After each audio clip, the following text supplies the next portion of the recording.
Apa sih Pak yang membuat Bapak begitu bersemangat untuk mencapai hasil gitu? Karena ini kan besar sekali yang ada di dalam Babaravi Enterprise ini. Apa sih Pak kiat-kiat yang Bapak lakukan? Saya pikir ya semua sekali lagi bagian dari proses. Kita juga menjalankannya tidak langsung besar gitu. Saya mulai dari justru sesuatu yang kecil, namun secara organik bertumbuh gitu, sehingga semua ya proses gitu. Di saat di awal tentu kita tidak dipercaya oleh pembiayaan, bank belum ada yang mau biayain, ya pakai duit sendiri dulu, adanya duit 4 juta ya kita mulai apa adanya. Sekali lagi bisnis itu bukan sesuatu yang harus dipaksakan, ya. Jadi dipaksakan justru hasilnya bisa bahaya gitu, tapi justru kita dengan perencanaan yang tepat, sesuatu yang memang kita miliki, dan itu secara organik terus bertumbuh. Jadi kalau wah saya nggak punya modal nih misalnya, lantas menjadikan kita tidak bisa berbisnis, salah besar. Tapi bagaimana dengan konsep, ide, skill yang kita miliki yang ternyata bisa diutilize, dimaksimalisasi menjadi sebuah bisnis.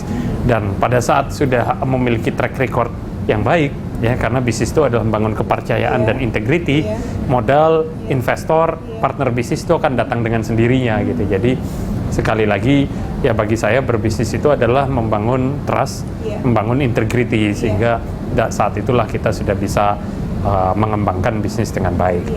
Dan bagian itu juga Bapak berikan kepada para franchisee-nya Bapak. Betul. Gitu ya. Bagaimana sih Pak Bapak memaintain mereka? Ya, sebenarnya maintenance itu bagian dari bisnis siklus franchise yang harus terus-menerus dilakukan. Kita tidak bisa satu arah mendengarkan hanya masukan keluhan dari franchisee, namun justru kita aktif mencari tahu ada apa, sehingga komunikasi dua arah ini bisa berjalan dengan baik.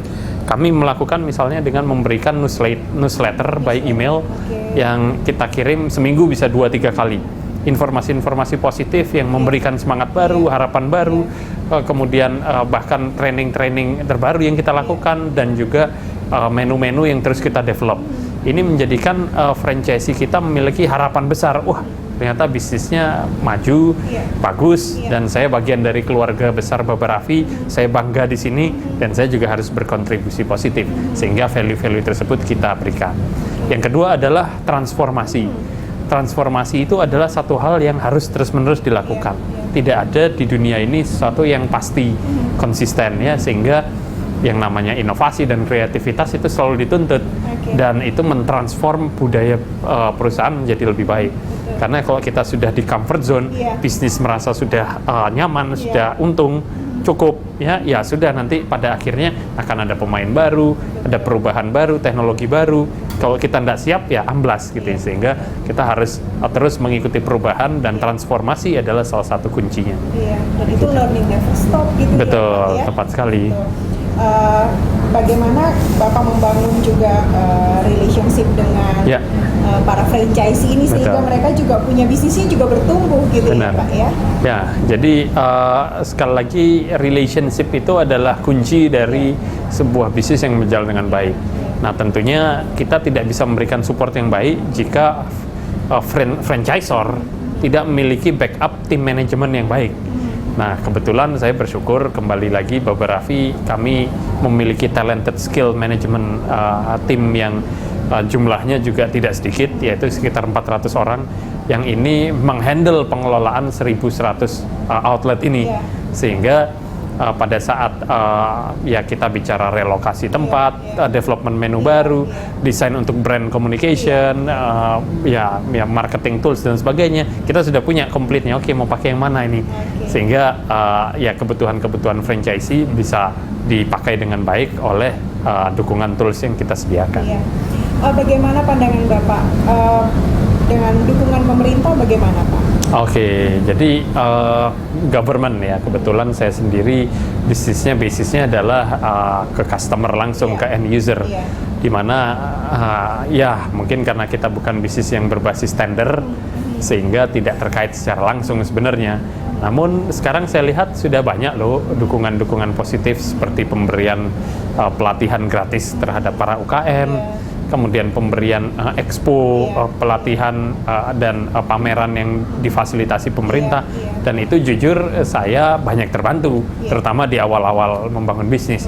Walaupun sekarang saya sudah tidak boleh lagi katanya menerima fasilitas stand gratis, pelatihan gratis, karena katanya udah lu Hen jalan sendiri aja. Gitu. Udah kuat soalnya. Ya. Oke, Pak. Pak Hendy dan Bapak sendiri sudah melihat buahnya sekarang gitu ya, apa yang Bapak bangun sejak awal. Sejak tadi modal berapa, Pak? 4 juta rupiah. Oke, 4 juta rupiah. Sekarang udah 1.100 outlet ya, yang ada di seluruh Indonesia dan juga sudah masuk ke pasar Asia. Betul. Kemudian sudah melebarkan sayap juga sampai ke Eropa, insya Allah. Eropa. Dan apa sih Pak impian yang belum terwujud?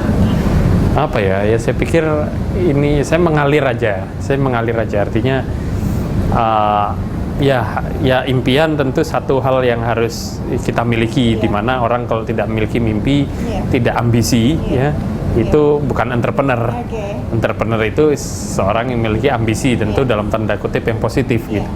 Jadi kami memiliki target-target ke depan. Dalam hal bisnis misalnya, Baba-Raffi dari 1.000 gerai ke depan ingin mencapai 4.000 outlet. 4.000 outlet. Ya, kemudian lebih banyak memperkerjakan karyawan baru, lebih banyak memberi manfaat, kemudian menjadi brand unggulan dari Indonesia yang mendunia. Tentu impian-impian itu ada dan kami sedang menuju ke sana. Tidak tahu kapan, namun kita menuju ke sana. Program sosial apa yang dibangun juga, Pak? Ya, dan ini membawa efek domino, termasuk social impact. Di saat kita memperkerjakan karyawan yang terlebih dahulu di training di Baba-Raffi Academy, dari unskilled people memiliki skill, bekerja sebagai operator, gajinya UMR, kemudian pada saat mereka sudah mencapai titik tertentu dan performanya bagus, mereka naik kelas sebagai partner, dan at the end mereka boleh menjadi owner dari outlet tersebut. Jadi ada kenaikan level of income. Dari awalnya UMR menjadi owner outlet lebih tinggi dong gitu.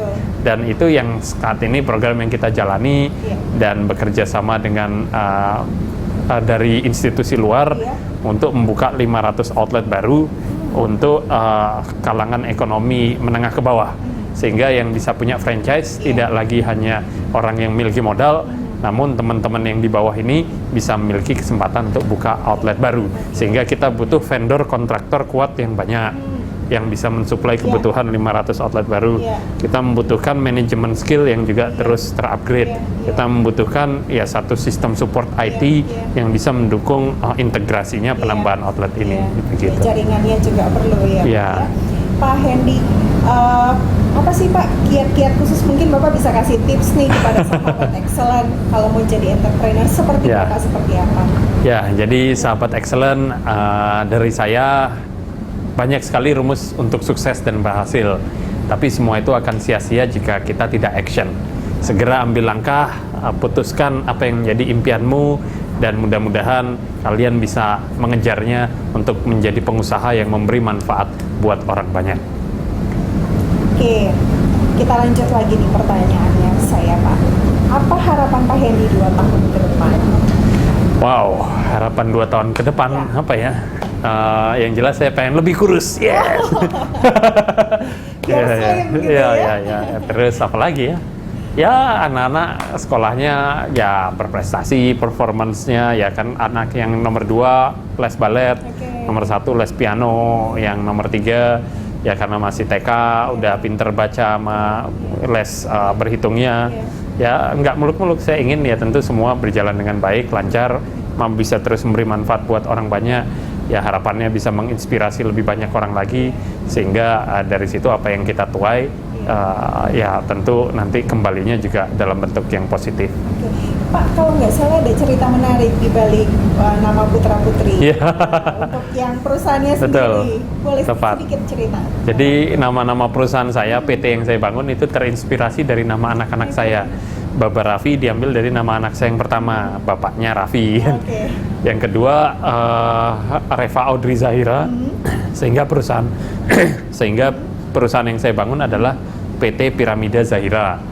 Dan yang ketiga anak saya namanya Ready Enterprise, dan itu saya bikinkan perusahaan tapi bukan PT Ready Enterprise karena bahasa Inggris tidak boleh, ditranslate dalam bahasa Indonesia kira-kira artinya panen raya. Jadi kita perusahaannya adalah PT Panen Raya Indonesia. Jadi putra-putri ini sepertinya sudah disiapkan juga gitu ya? Ya, disiapkan fondasinya masing-masing lah. Itu pilihan, nanti mereka mau lanjutin atau mau berkarir sendiri terserah. Oke. Ya. Pak Hendy, satu pertanyaan terakhir. Ya. Apa sih Pak makna hidup yang Bapak peroleh dari perjalanan Bapak sepanjang baik itu sebagai seorang personal, sebagai pebisnis, Ya. dan juga dalam Bapak membangun karir ini? Ya, saya pikir ya sekali lagi ya prinsip yang diajarkan orang tua kita. Orang tua saya mengajarkan untuk jujur. Iya. Dalam artian kalau itu bukan hak saya, ya jangan diambil. Tapi kalau itu memang menjadi hak saya akan berjuang untuk mendapatkannya. Gitu. Jadi kalau itu memang hak saya untuk sukses, hak saya untuk bisa berbisnis, ya saya akan berjuang untuk bisa mendapatkan hak tersebut sehingga bisa berhasil. Bisa mungkin ada yang bisa disampaikan kepada sahabat excellent yang bisa menginspirasi mereka untuk bisa menjadi seperti Bapak?